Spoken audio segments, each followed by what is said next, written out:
Good evening, everyone. Welcome to the last in the second series of my In Conversations with Really Interesting People. Most of it in the UK, we've had a couple abroad. And we've had an opportunity in this and in the previous series to meet people who have had an interesting perspective on world events, issues of Jewish and general significance, particularly in a time when division, hatred and conspiracy theories, and as can be seen by contemporary events, some really very serious problems abound. My final guest in this series, moved from the previous series when he was unwell, is Ian Austin, former Labour MP and latterly independent MP for a short while for Dudley North, now sitting in the House of Lords as a non-affiliated life peer. Ian, good evening, and thank you very much for joining us. Thank you. Thank you for inviting me. And I'm sorry about rearranging before. No, not at all. You sound pretty rough on the phone. I didn't want somebody who sounded like that. You can give us COVID. Give us COVID via Zoom. But we're delighted we managed to rearrange for this series. Thank you. Ian, I got to know you a little bit through the Hope Not Hate charitable trust, of which I'm a trustee, and you're a supporter and ally. And I know that the many things that you do will, I think, of great interest to my community and likely quite broad audience who will watch us on Catch Up afterwards. So let's get going. I'm going to ask you a few questions. Please feel free to refuse to answer any of them if you think they're not appropriate.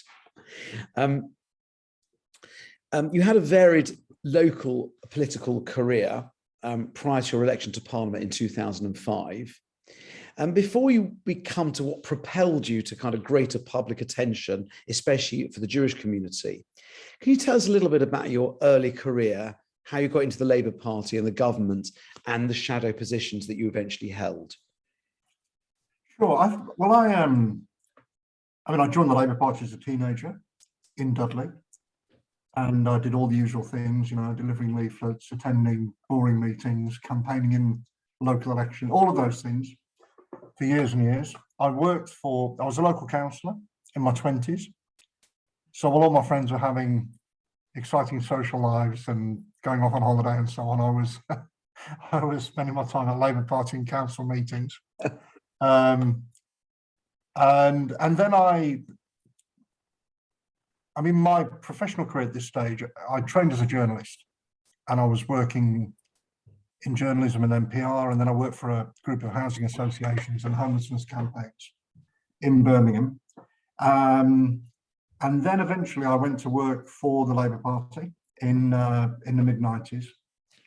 And I worked on Tony Blair's leadership election in 1994, worked for the Labour Party. And I got to know Gordon Brown because I helped to run the Scottish Parliament election campaign in 1999.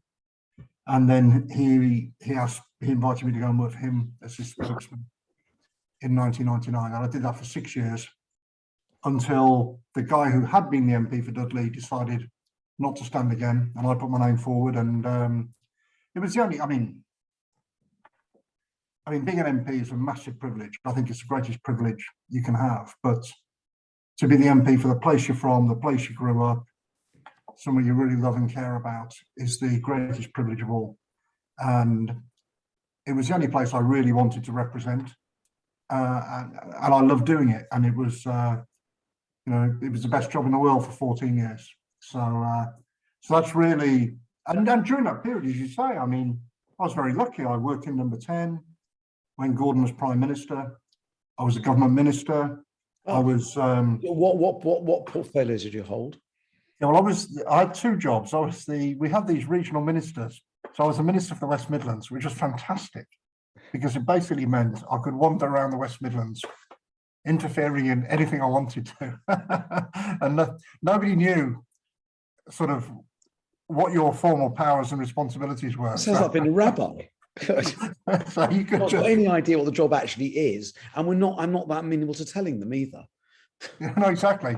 Yes. So, and you could see them thinking in meetings, does he really have the right to get involved to do this? Right. But it was great. So I loved doing that. But the national job, I was Minister of Housing and Planning. And the housing side of it was fascinating because this was during the financial crisis. So there was lots of work to do to support homeowners who lost their jobs and were having difficulties paying their mortgage and so on. But also the thing I really got massively involved in was rough sleeping. And we, I mean, you can't say you abolished rough sleeping. Obviously, you can't say that. But we definitely got to a situation where we were able to coordinate all sorts of different agencies, government departments, local authorities, the NHS, voluntary organisations, charities dealing with substance abuse or mental health problems, whatever it might be. So we could make sure that people did not have to spend more than one night sleeping rough. If they were sleeping rough, they would be found. There was support available for them if they were prepared to, if they wanted, to move into, to get off the streets. And I think that was a fantastic, I mean, that's something I look back on. Real stuff. Yeah. I mean, and actually when you see, I mean, it's a tragic, I mean, look, it's terrible in a society like ours that you see people sleeping rough now. Not just in major cities like London, but even in smaller towns like Dudley, which we have never seen in the past. So yeah. So when people say politics can't make a difference and all these politicians are all just the same and it doesn't matter who you vote for, I think about things like that. Thank you. Talking about sort of crises, all our eyes and ears, thoughts, prayers are what's going on in Ukraine, and it seems to be getting worse all the time. I just wanted to touch on something of relevance to that crisis, other than obviously the fact that it's kind of occupying all our thoughts and attention. You led the campaign for the Magnitsky sanctions. Could you explain what they are? I know they're about kind of opposing brutality and corruption abroad and how we deal with such people who are responsible for them. But could you elaborate and perhaps explain how they might be relevant to the current crisis? Well, I've always been really concerned about Putin's brutal regime. I've never really thought he was a legitimate leader of Russia. I mean, this is a gangster, a criminal, a kleptocrat, someone who's made himself one of the richest people in the world by looting the Russian economy and impoverishing the Russian people, someone who murders his opponents, not just in Russia, but here on the streets of Britain, as we've seen as well. So I've always taken a really tough line on Putin's Russia. And I spoke out about this a lot, and as a result of that, I got to know a guy called Bill Browder. Do you know? So Bill Browder. I'm afraid that other than advising me in the email that you'd worked with him, I'm afraid I hadn't come across him. So would you like to? He's an amazing man. He's an amazing man. He, you should get it. I'm sure he would speak to you to one of the. Great, I'll look him up. To interview, and I'll put you in touch because he is fascinating. So just briefly, he's an American. He's a British citizen now, grew up in America. His grandfather was actually the head of the American Communist Party. So his granddad was the biggest communist in America. And Bill, after the collapse of the Iron Curtain, became the biggest capitalist in Russia and ran the biggest investment fund in Russia until it was subject to a tax fraud by corrupt Russian officials, government officials, $230 million stolen. He appointed he was basically kicked out of Russia. He flew back into Moscow, wasn't allowed at the airport and had to leave. He appointed a lawyer and accountant called Sergei Magnitsky to investigate the theft. Magnitsky was arrested, imprisoned for a year and beaten to death in a squalid prison cell. I mean, just disgraceful. Now, most people in Bill's position, I think, would think, well, look, I'll look after the widow and the children and I'll go back to my business. But Bill basically gave up his business and became a full-time campaigner for human rights and persuaded governments around the world to introduce sanctions on people, sanctions and visa bans on people responsible for, massive corruption or gross abuses of human rights. He got John McCain to introduce this in the US Senate, Canada, Australia, lots of countries. I introduced the original bill in Parliament, which, got it some attention, but it didn't proceed. Mm-hmm. But then after the Skripal, the Novichok attack in Yes. Salisbury in 2018, all of a sudden the Magnitsky legislation, the Magnitsky sanctions became the thing. Everybody was backing them. The government introduced them. The Labour Party backed them as well. There was cross-party support for it, and we got it on the statute books. And this is really the legislation that is now being used to target, the oligarchs that we saw sanctioned since the invasion last week. So Bill Browder is an amazing man, a hero, a great campaigner. He's written a brilliant book called Red Notice, which is absolutely fantastic. It's like reading a James Bond thriller. I mean, it is unputdownable. So it's worth reading that, and I'm sure he would be prepared to speak to you. Great, that's really interesting. And how has that legislation, which clean out, how has that enabled the current government to act in terms of applying sanctions, or what are its parameters? I think audience will be interested. Well, broadly, it freezes the assets of people who are listed under the sanctions legislation, so they're unable to use their assets in the UK. Their bank accounts are frozen. They can't buy and sell things. They can't operate businesses here. Look, the deputy Russian prime minister, a man supposedly paid, I think, about £150,000 a year or something, owns 2 flats in Whitehall Court, a few hundred yards away from Parliament, worth millions and millions of pounds. Russia is run by a corrupt gang of thieves who've enriched themselves at the expense of the impoverished Russian people. And lots of that stolen money is spent here in London, in big houses in London, in educating their kids in private schools in Britain, in businesses in the UK. And I think it's completely outrageous. I think it's completely outrageous that the UK is seen as the destination for funds looted on an industrial scale in Russia. And by the way, these sanctions don't just apply to people from Russia. They've been, the US has used Magnitsky sanctions against people. They've used it much more than we have, actually. They've listed many more people. And not just from Russia, but from other countries as well.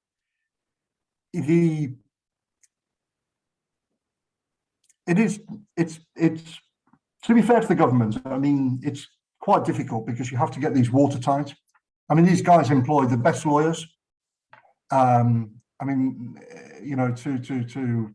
fight these things, and so the government's lawyers have got to be absolutely on top of the detail when they're imposing these sanctions. But definitely, it's become a much bigger tool, a much more important issue over the last few days. Thank you. Now, in February 2019, while you were still the Labour MP for Dudley North, you resigned from the Labour Party over what you said was its culture of extremism, anti-Semitism and intolerance. Yeah. Now, as a lifelong Labour man, as you've explained, this must have been very painful indeed. Yeah. Could you explain how this position gradually emerged and what pushed you over the edge? Sure. Well, look, as I said earlier, I joined the Labour Party as a teenager to fight racism. My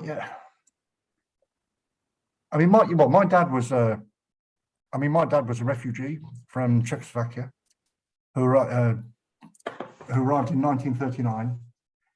He was Jewish, but he married a Methodist from Grimsby. So I'm not, I'm not Jewish. And we weren't brought up in a Jewish household. He, amazing really, he arrived here in 1939. His mum and sisters, he was the only person able to escape. His dad had died when he was a baby. He had 2 teenage sisters, and his mum, and they were unable to leave. And they were rounded up and sent first forced to live in a ghetto, and then they went to Theresienstadt. and then they weren't there very long, and then they were sent to Treblinka, where they were murdered in October 1942. And so he arrived at the age of 10, able actually only to speak 3 words of English, which were hot, cross, and bun. But he grew up to be, it's an amazing story, he grew up to be the youngest grammar school head teacher in the country. He got an OBE for services to charity and to education. I mean, he's a great man. And he brought up 4 kids. I'm the second. And I think it's an amazing thing. I mean, it's an amazing tribute to him, not an amazing thing about me, but for our country, the son of a refugee, you know, gets to be a member of parliament, a government minister, and a member of the House of Lords. I'm not saying that's about me. I'm saying that's a great thing about Britain. A great thing about Britain. And I remember as a kid, actually, he set up the Community Relations Council in Dudley, which was an organisation. I mean, there's a lot of racism in the 70s. So this was an organisation to bring people from different communities together. I remember the MP at the time, when I was about 8, visited our house one Saturday afternoon to talk to my dad about this. It was like a royal visit, very grand. So we were brought up learning about the Holocaust, learning about racism, you know, and it was to fight racism, really, that I joined the Labour Party as a teenager. And I couldn't really believe, after more than 35 years, that I'd be leaving it to fight racism as well. So it's a shocking. I was going to ask you a little bit about your childhood and your father further down. But since we've gone off into that, before you return to the Labour Party, can you say just a little bit about your childhood, about his experience, about what he said about leaving Czechoslovakia, and so on? Your father and your late mother all appears to have extraordinary people. And you know, this business about his professional and charitable achievements. Can you say a little bit more about your childhood and how his background impacted on it before we return to consider your need to leave the Labour Party a few years ago? Well, we grew up in I mean, he hadn't come from a particularly religious background in Ostrava, in Czechoslovakia. I think they used to go to synagogue on the major festivals. I shouldn't really confess this to a to a rabbi, I suppose, but they weren't a particularly. I don't think they were a particularly religious. Won't be surprised that I haven't come across this phenomenon before. You know, just once or twice. I mean, you know, not in Golders Green, I'm sure. Hardly. Yes, even in Golders Green. But and obviously when he came here, it's a really interesting story, actually, a tragedy.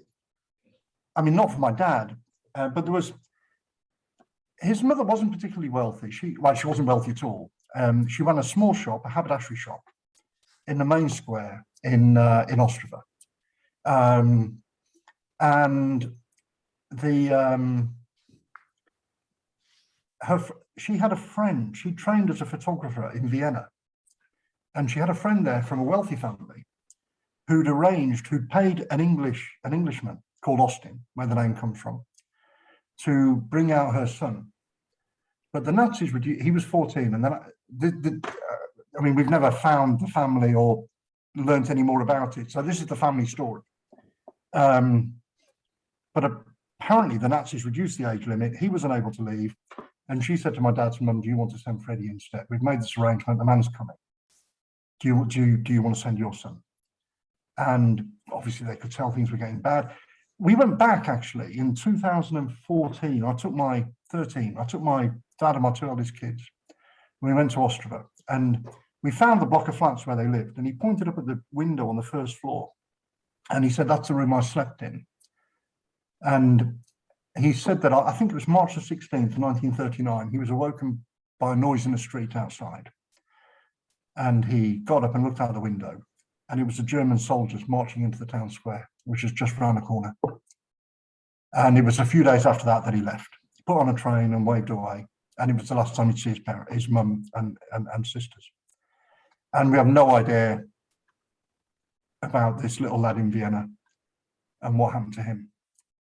It's obviously a tragedy for him, but you know, it saved my dad's life. So now the he came to the UK. He lived with this man, Austin, who, you know, saved Dad's life. He was paid to do it. You wouldn't, what's the best way of expressing this? He had an unhealthy interest in young boys. So it was not, you know, it's quite difficult for Dad during this period. Until eventually a school friend's mum realised things weren't quite right and invited my dad to go and live with them, where he lived for a few years until he managed to get into university to train as a teacher. And then he turned up at Leicester, and in the first term was told his citizenship wasn't in order, and he had to leave. So he spent a year in Leicester working as a labourer, milkman, delivering all sorts of things, while he sorted out his paperwork. And actually, this was a fantastic, fortuitous event, because when he went back the following year, the following October, to start again, on his very first day, in the queue for lunch, he met my mum, and they were together forever. So it was an amazing love story and an amazing marriage. To further complicate the whole religious, you know, sort of heritage background thing, we were all adopted by mum and dad, so as babies, from separate families, but from separate biological parents. So it's all complicated, but we were incredibly lucky to be adopted by these two amazing people, two teachers who gave us the most fantastic start in life. Incredible people. So and it was a pretty sort of, I mean, we went to church on Sunday mornings. I sang in the choir. I was probably the world's worst chorister. I sang in the choir at St James's Church in Dudley. I think that they're probably still talking about it. Yeah, looking back on it though, my parents in those days, my mum didn't go to church in those days, although she was quite a religious person. I think it was probably a ruse to get the kids out of the house on a Sunday morning, and so they could get some peace and quiet. But yeah, that was, so we grew up in Dudley. I went to university. I studied politics at Essex. I trained as a journalist and found my way into politics. Thank you. It's a very inspirational and a story. Harvey, can I just interrupt for 1 minute? Which is to say, this is incredible. Next time you'll go to the cinema, even I say no. Sorry, I know. Next time you'll go to the cinema, and you know the certificate that comes up at the beginning of the film. Yeah. That's signed by the film sense. You know this gives the rating. The British Board of Film Classification. So next time you go, have a look at the signature, because the chief exec, the signature is David Austin, and that's my brother. Right. Which is a pretty amazing job to have. We watch films all day. Films and video games. So my kids think he's really cool. Yes. And one of my sisters is a teacher and a nutrition, sort of expert in nutrition, and the other sister is one of the country's leading midwives. Right. So it's sort of high achievers. You know, for 4 adopted kids in a family from Dudley, it's, you know, you can see my parents did a great job. Yeah, they sound like extraordinary people, and I'm also sure that not only have they it sounds like they turned out 4 great kids, but also it explains the background and the heightened sensitivities to what eventually played out. So can I take you back to that now that I interrupted you when you'd kind of been 35 years in the Labour Party and you felt you had to leave it to fight racism, having joined it to fight racism. Yeah. So can I take you back to that? Yep. And what, how did this gradually emerge, and what pushed you over the edge? Well, this is interesting, Harvey. Because I'm not particularly ideological. I've never been one of these people who's tribal about politics, who thinks, I love the Labour Party. I found it, it's a great institution, one of the most important institutions to our democracy, and it's made a massive contribution to life in Britain. And I think it's sort of volunteers, it's history, all of that stuff. You know, I respected and sort of loved. But I've never been really tribal. I've never thought we're right about everything, our opponents are wrong about everything. I mean, that's just mad. I mean, no, you know, it's just not sensible. And I always thought it was my job in Dudley to, you know, try and represent everybody and make it as easy as possible for people to vote for me. And I think you go, if you're sensible, you go through life learning about, you know, I learn things every day and I think to myself, oh, I didn't know that. Maybe that means I've been wrong about this or that or whatever it might be. So I've never been rigid, inflexible and ideological. But I think there are some things that have got to be absolutely central and clear. And, you know, commitment to democracy, opposition to racism, you know, these are fundamental principles that should really be unshakable. And I was appalled when Jeremy Corbyn looked like he might become leader of the Labour Party.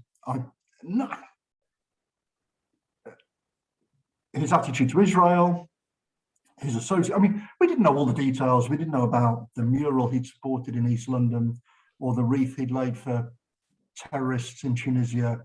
Some of these things we didn't know about, but we certainly knew enough, describing Hamas and Hezbollah as his friends, associating with all sorts of extremists, in some cases anti-Semites, support for the IRA, mad views on the economy, all of these things that should, in my mind, have disqualified him from, I mean, any idea of senior political office. So I campaigned against him in the 2015 election. I was implacably opposed to his leadership from the word go. I helped organise a motion of no confidence in him in 2016. I was sort of agitating, trying to get people to resign from his front bench team and take a much stronger position of opposition against him. And really what happened was that, well, I realised we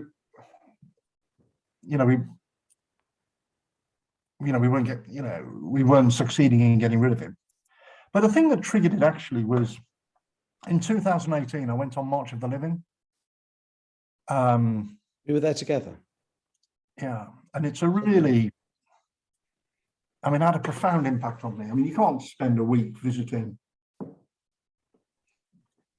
those sites. And the thing about the Holocaust is when you go to Auschwitz, the numbers are so huge. You can't really, you see the gas chambers, you see the sort of ovens, the industrial nature of the slaughter, all that.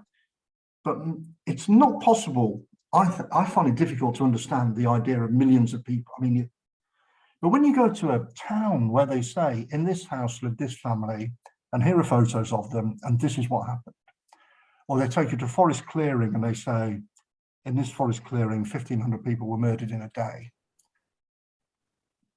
Or as when I went back with my dad to Ostrava, you see a town where there were thousands of Jewish people, 6 synagogues, schools, businesses. Now the synagogue is one room in a rundown building in a sort of rundown part of town with seats for 24 people.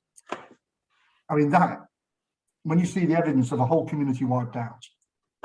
Anyway, so March of the Living had a profound effect on me, but on the day everybody was getting ready to go to Auschwitz, on the penultimate day, I was introduced to Ivor Pearl, who's a Holocaust survivor, in the hotel lobby in Krakow. And they said, oh, hi, Ivor, this is Ian Austin, he's a member of parliament. And you think, oh, yeah, that's just nice. And he looked up at me and said, which party? And when I said Labour, he just said, are you not ashamed to be in the Labour Party with all the anti-Semitism? And the truth is, I was ashamed, and I've been campaigning against it. But I mean, it was an awful moment. And I knew I was going to have to do more. When we came back, there was that extraordinary demonstration in Parliament Square, organised by the Jewish community against racism in the Labour Party. And I'm sure some of you will know Susan Pollock, who, again, another Holocaust survivor, born in Hungary in 1927, I think, or 1930. Anyway, but imprisoned in Auschwitz as a child, now lives here in London, spends her time working with the Holocaust Educational Trust. The first ever political demonstration she'd been on in her life was against us in the Labour Party. And I just thought, you can't put up with this anymore. You've got to do. And in the end, I left because if people like Luciana Berger were leaving, whose side are you on? And I thought, you've got to, this is a final attempt to try and force people to understand that they can't just stand by and watch this happening. They've got to do something about it. And in the end, tragically, they didn't do anything about it. And Corbyn was still the leader in 2019 at the election. And I just thought, he's got to be beaten as badly as possible so that the Labour Party comes to its senses. And so, I mean, for me to go and tell people to go and vote for Boris, I mean, I'm not a conservative. I disagree with a million things that he and the Conservatives have said and done. But in the end, I thought Corbyn was so unfit for office. And I thought the Labour Party really had to, as I say, be beaten as badly as possible. Look, another narrow, well, I don't think 2017 was a narrow defeat, but if they had had what they were able to claim or tell themselves was a narrow defeat, then they would never have recovered from this. Yeah.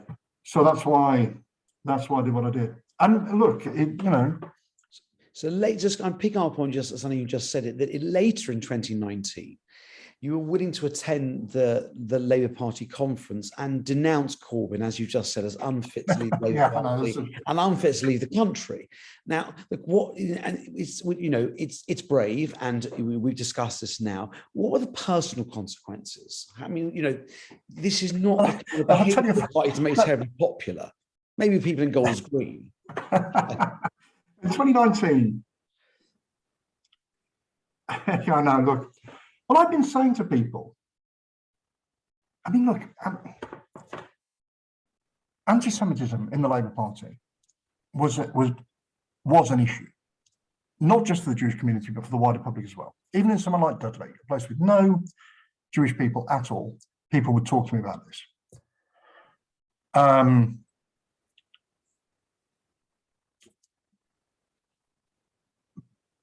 But I thought there were lots of other issues that should be used to prevent them winning an election. Extremism generally, their anti-Western worldview. I thought the sort of them and us divisive attitudes to the economy, punitive policies on, hatred for people who set up businesses, make money, are successful, and all the rest of it. I thought there were all sorts of issues that should be campaigned on. And I remember sort of telling people, why aren't you campaigning on this? Why aren't you campaigning on that? Why aren't you making this an issue? And someone said to me, well, why? Look, nobody else is doing it. Why don't you do it? So we set up an organisation called Mainstream, which is just me and some friends. And I recruited various people like Rachel Riley, Tracy Oberman, people from different political parties, people outside politics to support it. And I got this ad van. We put a slogan on it: Jeremy Corbyn, unfit to lead the Labour Party, unfit to lead the country. And I decided I was going to unveil this thing at the Labour Party conference in Brighton in 2019. And they parked it around the side of the conference. And I said, oh, no, it has to be around the front. And the police turned up to find out what we were doing. And when I explained, they said they sort of disappeared to give us long enough to do it. Anyway, so we unveiled this thing, and it was quite controversial. Look, I could have just ignored it, kept my head down, gone back to Dudley. But I think if you're in politics, you've got to face up to these things. The public had to decide who was going to be the Prime Minister. There are only two people who could win that election, Corbyn or Boris. One of them was going to be Prime Minister. I think lots of people in the Labour Party didn't want Corbyn to win, thought he wouldn't win, but wanted the public to sort out the problem for them. And I think if you're in politics, that's not good enough. This had happened on our watch. It was our responsibility, and we had to deal with it. And that's why I felt that, that I had to campaign hard to prevent Corbyn. And I had promised people, on March of the Living that I was going to do everything I could to make sure Corbyn never became Prime Minister. And I kept that promise. It was the right thing to do. Look, I get challenged all the time now, particularly in the wake of things like Partygate and, all these things. Oh, will you admit now you were wrong to back Boris? The answer is no. I think whatever mistakes the government's made, however angry people are about those things, and I completely understand that. People have obeyed the rules in a pandemic. I completely get it. I think Jeremy Corbyn was completely unfit to be Prime Minister, and stopping him was absolutely the right thing to do. Just kind of picking up on that, I remember a brief conversation, I think possibly standing in a queue of some sort, possibly at March of the Living or some other occasion, when I described you, and we didn't like this, so I was going to say it anyway, as the only real Labour hero of the Corbyn era. The man who stuck up for the Jewish community, willing to advise people to vote Conservative to prevent Corbyn being elected, even though it was very far from your own politics. Perhaps, and without mentioning any names, you could speak a little about why so few of your colleagues did the same. Any thoughts on that? I think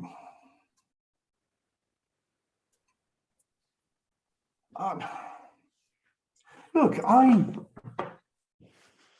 I never said that everybody else had to leave the Labour Party. I never said that. And I didn't object to people if they were genuinely fighting against Corbyn and genuinely opposed to him. If people stayed, I completely got it. It's fine. I mean, who am I to tell Ruth Smeeth to leave the Labour Party? But nobody could say she didn't stand up and fight. Or someone like Wes Streeting, who is a decent man who was completely opposed to Corbyn, but thought he should stay in the Labour Party. I didn't object to that. The ones I objected to were the ones who told me to stay and fight, but weren't fighting themselves. I used to say to them, you want me to stay and fight, you better start fighting. But look, I mean, some people just want to keep their jobs. Some people thought, oh, keep your head down, it'll all blow over. I guess, I mean, some of them tell themselves, say, well, look, we wouldn't have been in a position to win control of the Labour Party if we'd been vociferous in our opposition to Corbyn. So they sort of played this game where they pretended to go along with it in the hope that they could rescue it afterwards. That's what they say. I don't know whether it's an ex-post sort of justification or whether it is true. But I think the damage, I think the mistake the mistake for those strategies was the damage that was done in the meantime. I mean, the damage to Labour's reputation is so massive and so grave that, and I think they're kidding themselves if they think the British people or the Jewish community, I mean, look, it's not for me to speak for the Jewish community, but friends of mine in the Jewish community aren't prepared, many of them don't seem prepared to just say, oh, well, look, that happened, it was in the past, it's gone now. I think it is. And I think Corbyn's extremism, part of which was anti-Semitism, obviously, but also the position they took on Brexit. I'm not a Brexit, I mean, I voted to remain, but those two things ruptured Labour's relationship with traditional working class supporters in the Midlands and the North. And I think it's going to take a lot to win them back, even if it's possible. I think it's a really,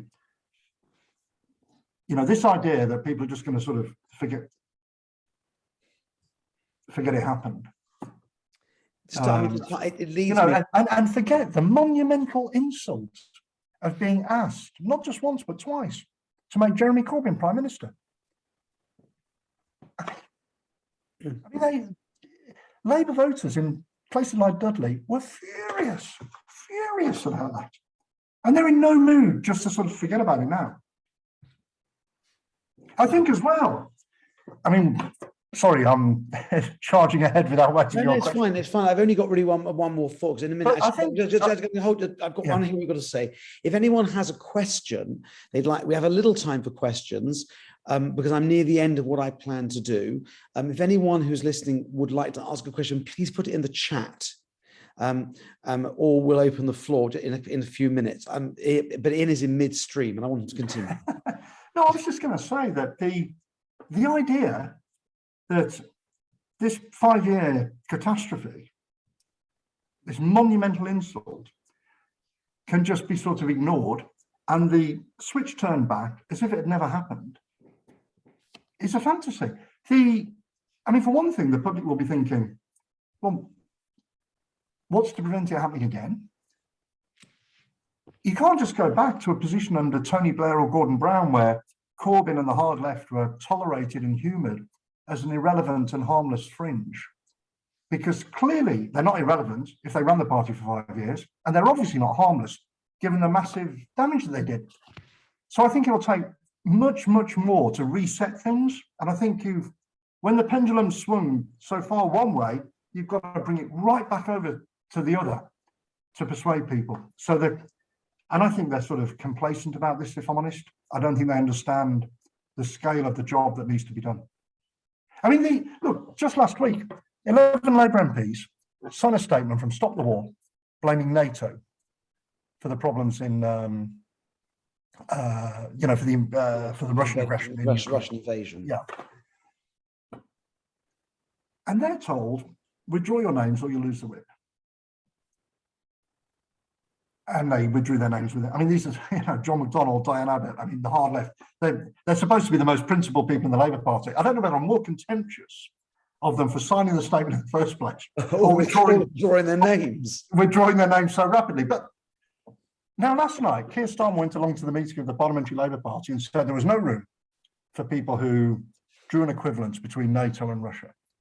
Now, if there's no room in the Labour Party for those people, why are 11 of them still serving as Labour MPs? Why haven't they been kicked out? I think they need to be much tougher, much more decisive. You can't tolerate the hard left in the way they did before. And I think this has got to be dealt with properly. So, I mean, that leads me, I think, to kind of a last question, which is that since 2019, leaving Parliament and then returning in the other place, without having to worry too much about constituents now. It sounds like a rather better job. Look, I loved the constituency side of it. I absolutely. I'm being slightly. Yeah, no, I know you are. I know. I don't miss Actually, I remember after I packed up my office in Parliament on a Thursday and loaded it all into my car and drove up the motorway to Dudley. And I came off the motorway and I was driving along. And it was about 5 o'clock in the afternoon, and I was sleet and snow. And I looked at the temperature; it was -1. And I thought to myself, if you were running in this election, you'd be out delivering leaflets and knocking on doors now. And at that moment, I did not miss. Look, you've got to, being the MP for Dudley was a great privilege, but you've got to look to the future. And look, I thought when I left, that was it. Westminster politics was over for me. So to have a new opportunity in the House of Lords is fantastic. A great How long privilege. was the gap between packing up your office and returning to Westminster? Oh, it was. I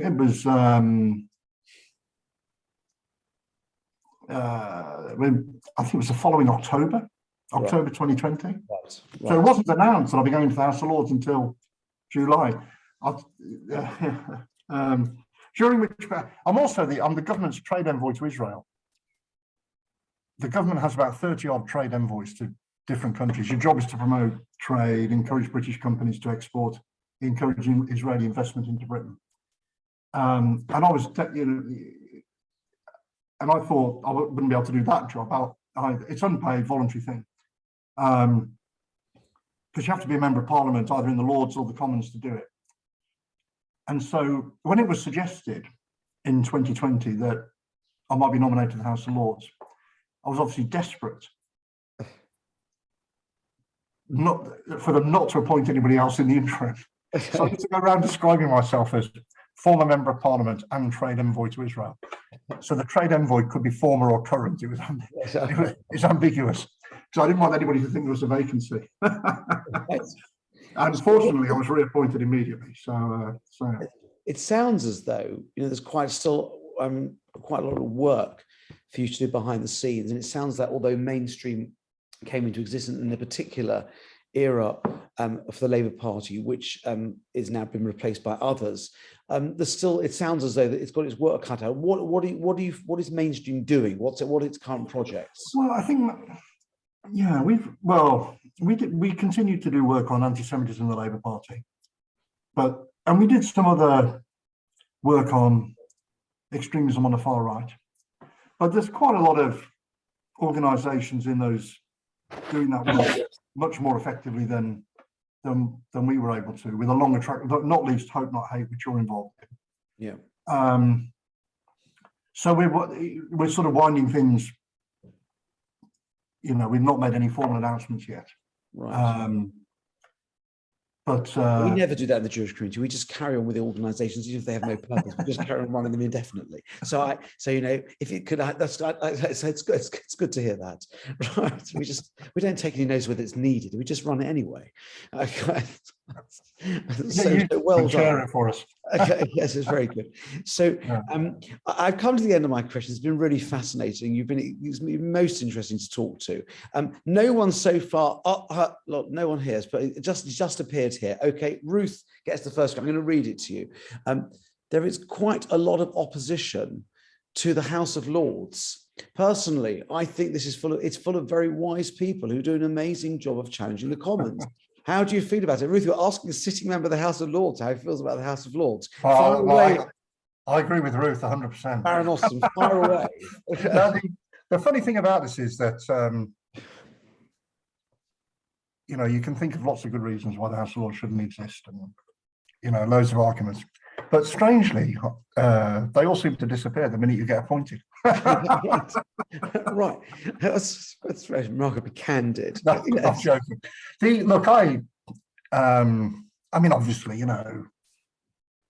a chamber which contains hereditary members, although obviously much reduced in number, or that is appointed, it's,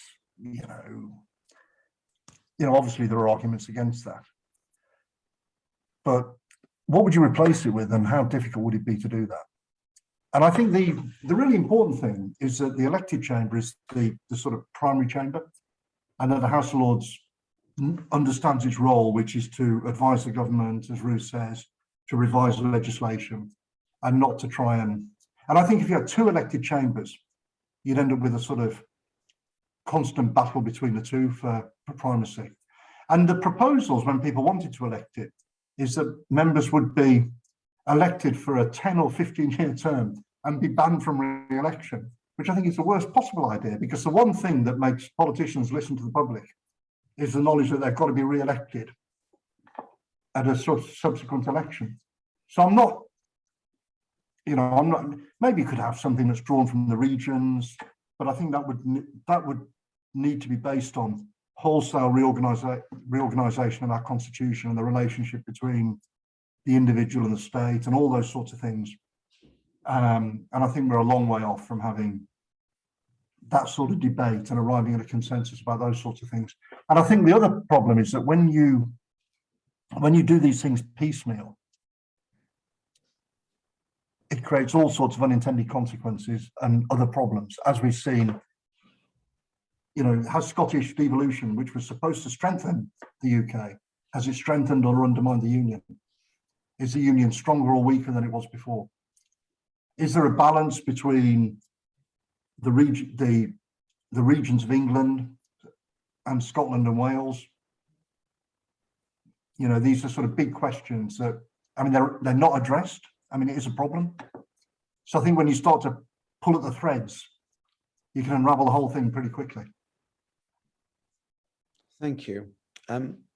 There's time probably for one more question. There are no other questions in the chat. If someone would like, it's, is it possible for a Lord to become Prime Minister? I think this is a technical question rather than a question for Ian. I'm not quite sure what to do with this. No, it's not. It's not. No. Thank you. Are there any other questions? I knew the answer to that one, but I thought I'd let you do it. Okay.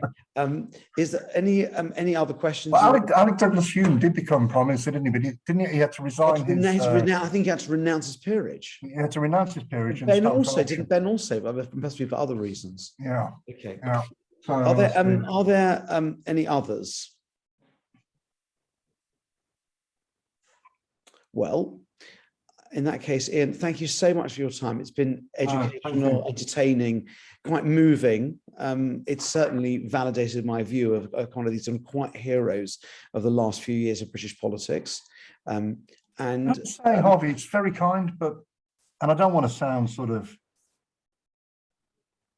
but I mean, people shouldn't be thanking people for standing up to racism. I mean, it should be a basic thing. I think you're right about that, but unfortunately, you know, unfortunately, I think you are a rare breed, and we very much appreciate it.